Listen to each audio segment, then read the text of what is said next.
All right, thank you everybody for joining. My name is Jeffrey Tower. I'm the Executive Vice President of Global Business Development and Strategy over here at ChargeAfter. And today we are with Rob. Go ahead, Rob, introduce yourself. Hi, I'm Rob Seidman. I'm the head of product for Buy Now, Pay Later and point of sale lending at US Bank. All right, Rob, thank you so much for joining us today. And this is day one of Money 2020, and no better way to start off the day than with Rob from US Bank. And I think the theme that we're talking about over here is going to be, obviously, is embedded finance. And I think the best way to start that is with someone who's been in the industry for a while and has probably seen a thing or two.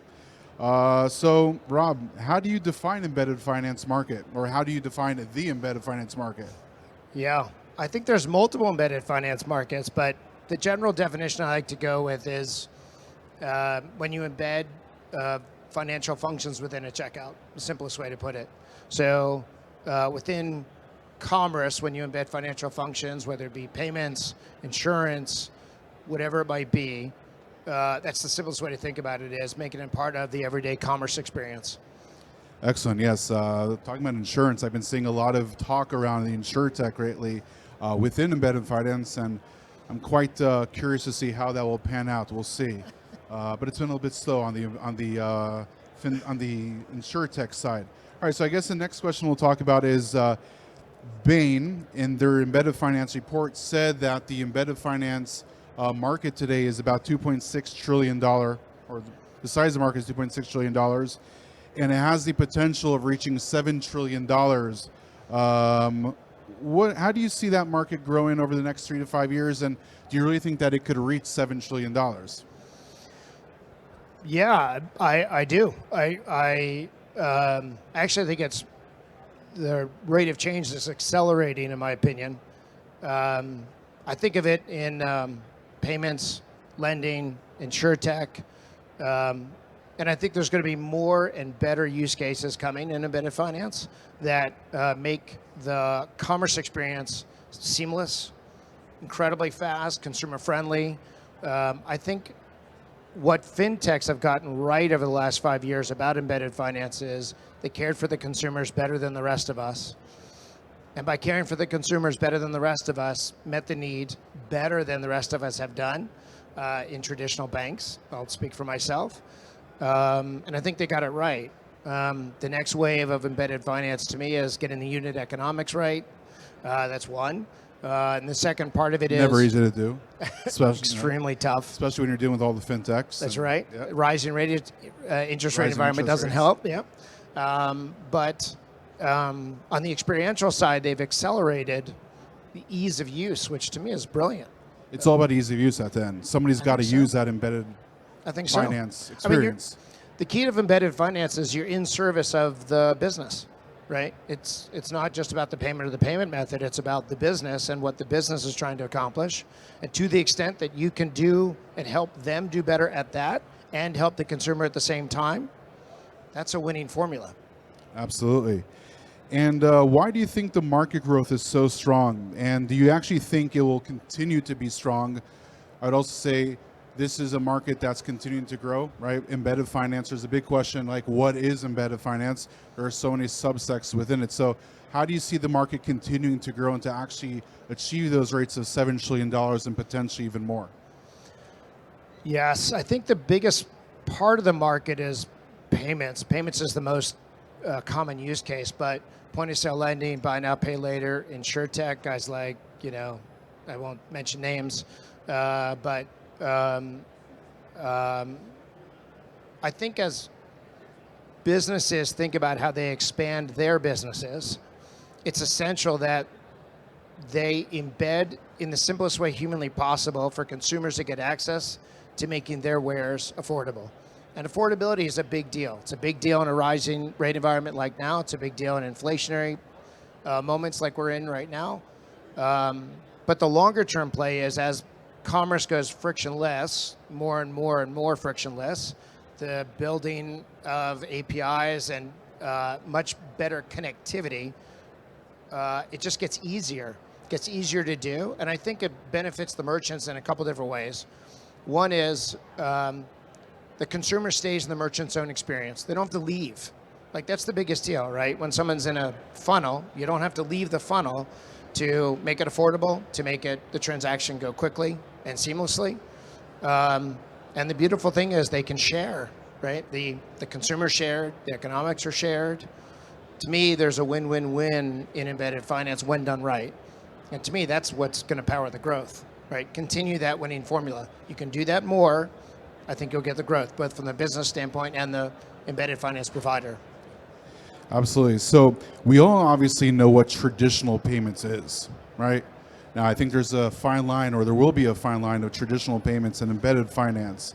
So what's different about embedded payments rather than traditional payments? And how will we see that cross a chasm almost and become indifferent? Yeah, that's a good question. I think there's a couple different ways you can look at it. One is I go to a store, I take out my card, I swipe, I put it in, I tap, or I go to my wallet, right? The tap of the wallet. Embedded or your finance. phone today. That's right, or your phone. That's right. I think embedded finance removes one of the friction points, and it moves to omni-channel, which is the big issue. In any channel, in any way, you can make a payment using a third-party provider that allows for ease of use, affordability, and just speed. So regardless whether you're standing in line, whether you're at home on your phone or on your computer shopping, whether you're in home, which is a big piece of how we think about embedded finance. I like to call it headless finance almost. Yeah. It's like anywhere. It is. It is everywhere. It's anywhere and everywhere. But I think the key tenets are the same thing, right? Ease of use, speed, affordability. If you can meet those criteria that help the consumer and the business do what they're trying to do with one another and don't get in the way, that's a winning formula. The future state, there's new payment types coming. So crypto, buy now, pay later is not new, but point of sale finance, but using them for different use cases. Sure. And as you expand use cases, expand payment types, expand channels, I think that's part of the formula of where growth is coming from. Every bit of expansion has more and more market to be had. And I think the million-dollar question here is, how will banks play in the embedded finance space? Hence the million-dollar question. Yes, it is the multi-million-dollar, billion-dollar question. Yes. Exactly. I think they'll play well, is the way I describe it. They offer multiple component pieces of the embedded finance formula. One is a balance sheet, two is the technology, and three is the consumer and merchant relationship. So banks traditionally have been blocked out because they couldn't innovate faster than the fintechs could get to market. Yep. And the innovation of the experience is the big thing that has really progressed very quickly, both pre-COVID, during COVID, and coming out of COVID. And I think banks have all the component pieces to win. Merchant relationships or business relationships from what they do on the banking side, acquiring side, consumer side through issuance, as well as just core banking activity. They have all the component pieces to win. The key for banks is, can they innovate and stitch together fast enough to take on, the needs? The last piece, which is pretty obvious, is the balance sheet, right? Is the unit economics play in the favor of banks? Sure. Absolutely, especially with this market as well. That's right. But that's right. Yeah. Yeah. So deposits are good. Yes. They create a winning formula for lots of people. Absolutely. But all the component pieces are there. That's why I think that's the place where banks, I think, will have the greatest advantage going forward. I agree. Now you've said the word win a few times, and you said the word fintech a few times. And when I speak to some of our banking partners, they constantly tell us they want to be able to compete with the fintechs. So do you think that banks are really at an advantage or possibly at a disadvantage to be a major player in embedded finance going forward?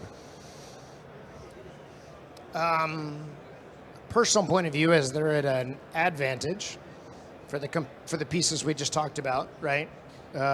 Cost of funds, existing relationships, rock solid balance sheet, unit economics play in the favor of banks. That's a big deal. Sure. I think where the disadvantage has been is innovation's been slow, laborious in certain cases. The technology has not kept pace. The CFPB report that came out not Sure. too long ago Yep. showed this like rapid, beautiful hockey stick of growth around buy now, pay later. It's Yep. not accidental. They grew because they met an unmet need that banks were not getting done.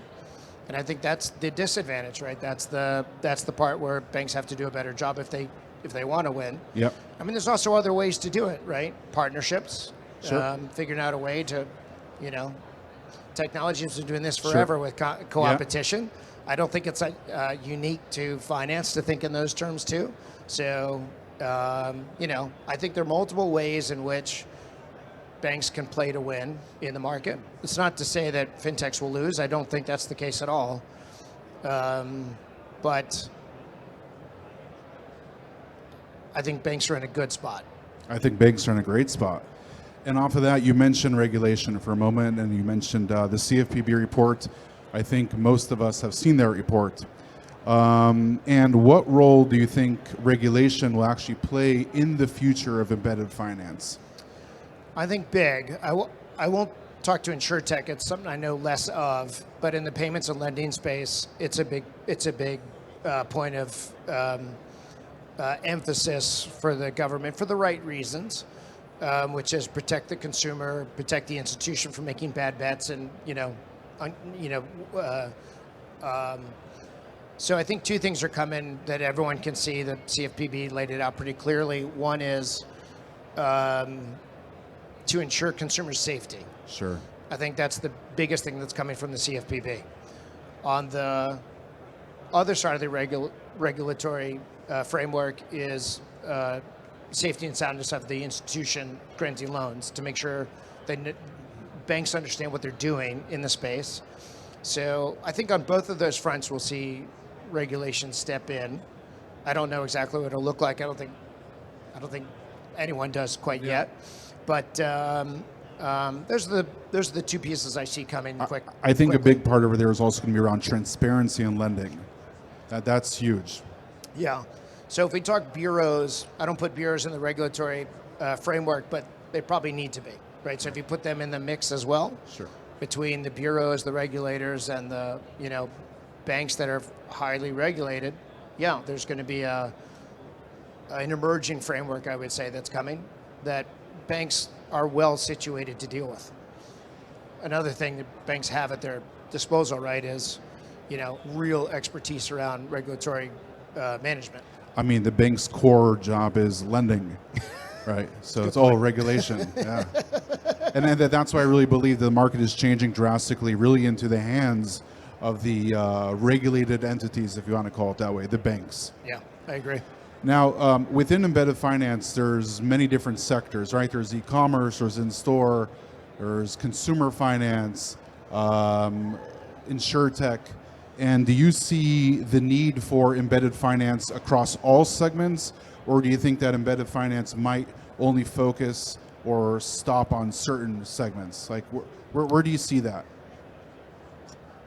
I think, no, it's not right in all use cases, right? Embedded finance, like any other finance vehicle, payments, yes, lending, no.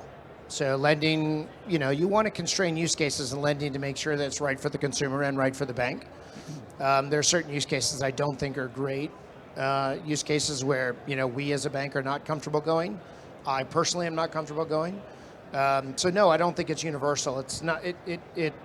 There's limits to the ubiquity. Sure. We're in Las Vegas. Yeah. It'd be a good use case of when you should not be doing embedded finance. Yeah. Hey, let's go to the ATM and break up your gambling. That Yes. would be a bad idea, for example. So if anyone's here from the gaming industry, I probably just killed somebody. But His opinions only. Yeah, exactly. just my opinion. Yes. But no, there are certain use cases that definitely do not fit as cleanly as other ones, for sure. Are there any particular segments that you actually see really ripe for growth of the embedded finance experience? I think where we've seen a huge amount of growth over the last several years is in the home sector. So home services is a big place of growth. Education is another one, which is pretty interesting. education has interesting multiple different use cases. I don't mean higher education, but there are interesting use cases there as well. I do think, the traditional places we're seeing are still going to continue to grow. So healthcare, which has pretty strong foothold, and they do multiple versions of it, right? Some are financed by the people that are providers, and some are financed by outside services. So I do think there's more growth to be had in elective healthcare and those spaces that are traditionally already strong in it. For brand new sectors, I don't know that anything is untapped that I think are massive growth opportunities that I would offer publicly. How about this? So, where do you think embedded finance will actually have a tougher time at being relevant?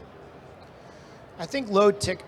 So Low ticket. let's break out the universe. We'll take lending for example. Like a buy now, pay later, traditional pay in four has a different set of use cases than point of sale lending, which is more regulated, more steps, a bit more friction, and also longer and more impact to a consumer's credit profile than a straight pay in four. I think if you look at each one of the component pieces of the marketplace, from small ticket, high use, high repeat usage, to less frequent lending, to high ticket, very infrequent, the markets look dramatically different for each one of those segments. Pay in four, which was covered in the CFPB report, rapid growth. And what they solved for was an extension of credit to people who are credit invisible, which I thought was kind of brilliant, with the right limitations on it, right? The point of sale lending business is growing kind of like GDP plus, or minus, and the high ticket is kind of the same. It's business cycle sensitive. So I think playing across the spectrum, depending on where you play in the spectrum, will determine kind of what the growth trajectory looks like, as well as the use cases that fit best, right? So those are some of the factors. That's the way that's the way I look at the world, at least, to think about where I think growth is coming from, where we want to play, where we're comfortable playing. And the last is the merchants themselves. Where do we think the businesses want to play, where they see a need and a use case developing for embedded finance to be part of their everyday? And I do look when the top 200 retailers start using, buy now, pay later in addition to their existing card portfolios. That's a big turning point, right? Then you have to ask yourself, if you're if you have average tickets that, have a wide distribution, seems there's room for every type, not just one or two. Maybe just a last question. So you have, I would say, visibility over what happens in Europe and over what happens in the States. Can you possibly say, is Europe ahead of the States when it comes to embedded finance, particularly, let's just say, in retail? Or is the States lagging behind, or are they ahead of Europe? I'd say, ironically, I think Australia was kind of first to the punch.